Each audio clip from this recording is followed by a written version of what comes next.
தற்போது ஒரு அண்மை செய்தியை பார்த்து வருகிறோம். தென் மாவட்டங்களில் அதிகரித்து வரும் கொலைகளால் பொதுமக்கள் அச்சமடைந்திருக்கின்றனர். தமிழகத்தின் தென் மாவட்டங்களில் தினந்தோறும் கொலைகள் அதிகரித்து வருகின்றன. தென் மாவட்டங்களில் அதிகரித்து வரும் கொலைகளால் பொதுமக்கள் அச்சமடைந்திருக்கின்றனர். நெல்லையில் கூலிப்படைகளின் எண்ணிக்கையும் அதிகரித்துள்ளதாக தகவல் கிடைத்திருக்கிறது.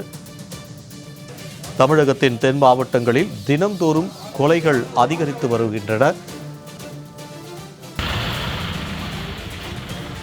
நெல்லை மாவட்டத்தில் கடந்த 4 ஆண்டுகளில் மட்டும் 266 கொலைகள் நடந்துள்ளதாக காவல்துறை தரப்பிலிருந்து தகவல் தெரிவிக்கப்பட்டிருக்கிறது. இது குறித்தான கூடுதல் விவரங்களை எமது செய்தியாளர் செல்வராஜ் வழங்க கேட்கலாம். செல்வராஜ், தமிழகத்தின் தென் மாவட்டங்களில் தினந்தோறும் கொலைகள் அரங்கேறி வருகின்றன. தற்போது நெல்லை மாவட்டத்தில் மட்டும் இந்த கடந்த 4 ஆண்டுகளில் 266 கொலைகள் நடந்திருப்பதாக காவல்துறை தரப்பிலிருந்தே தகவல் சொல்லப்பட்டிருக்கிறது. இது குறித்தான கூடுதல் விவரம் என்ன?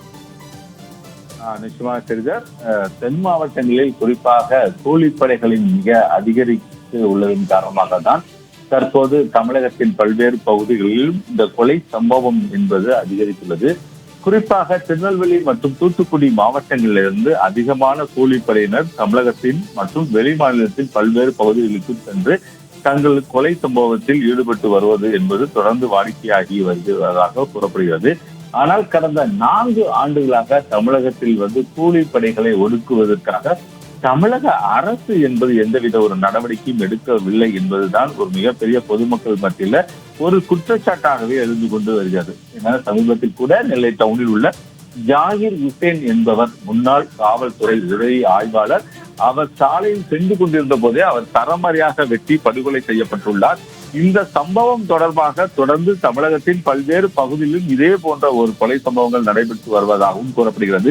இந்த நிலையில் திருநெல்வேலி மாவட்ட காவல்துறை கண்காணிப்பாளர் சிலம்பரசன் ஒரு அறிவிப்பு என்று வெளியிட்டுள்ளார். ஏனென்றால் திருநெல்வேலி மாவட்டத்தில் கடந்த 2021 ஆண்டு முதல் 2025 தற்போது வரை இந்த மார்ச் மாதம் 21 வரை நெல்லை மாவட்டத்துல புறநகர் பகுதியில 187 கொலைகளும், அதே போல மாநகர பகுதியில 79 கொலைகளும், ஆக மொத்தம் 266 கொலைகள் நடைபெற்றுள்ளதாக காவல்துறையிலே தங்களுடைய பிரஸ் ரிலீஸ் என சொல்லக்கூடிய அந்த அறிவிப்பை வெளியிட்டுள்ளார்கள்.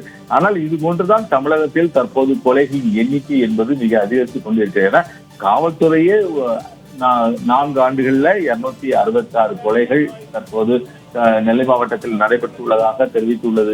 எந்த விதத்தில் எந்த அளவுக்கு பொதுமக்கள் மத்தியில் ஒரு பீதி அடைந்துள்ளதாக கூறப்படுகிறது. ஆனால் தொடர்ந்து தமிழகத்தில் கூலிப்படைகளின் எண்ணிக்கை அதிகரித்துள்ளதால் இது போன்ற பல்வேறு இடங்களில் கொலை சம்பவங்கள் மிக அதிகமாக நடைபெற்று வருகிறது. இதனை கட்டுக்குள் கொண்டு வர வேண்டும் என்பதுதான் சமூக ஆர்வலர்களின் கோரிக்கை உள்ளது. குறிப்பாக திருநெல்வேலி புறநகர் மற்றும் மாநகர் மற்றும் தூத்துக்குடி மாவட்டங்களிலிருந்து அதிகமான நபர்கள் இங்கே இருந்து நேரடியாக சென்று கூலிப்படையாக செயல்பட்டு வருவதன் மூலமாக தான் இது போன்ற ஒரு கொலைகள் நடைபெற்றுள்ளதாகவும் சமூக ஆர்வலர்கள் தங்களுடைய குற்றச்சாட்டி வருகிறார்கள். இதனை கட்டுப்படுத்துவதற்கு விளம்பர திமுக அரசு தங்களை மேற்கொள்ளப்பட வேண்டும் என்பதால் பொதுமக்களோட கோரிக்கையாக உள்ளது. தகவலுக்கு நன்றி செல்வராஜ்.